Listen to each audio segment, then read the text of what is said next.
Welcome to this Swordfish platform overview.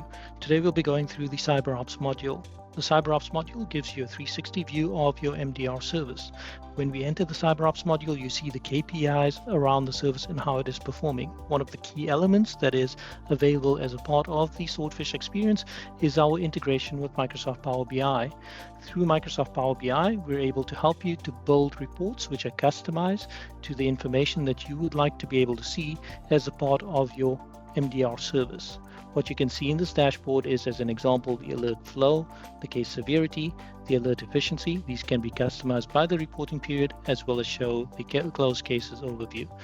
These reports can be customized. There are a preset number of reports available in the dashboard, but you do have the ability to work with our team to build dashboards or to do them by yourself within Power BI to show the data that you need to show to your management team.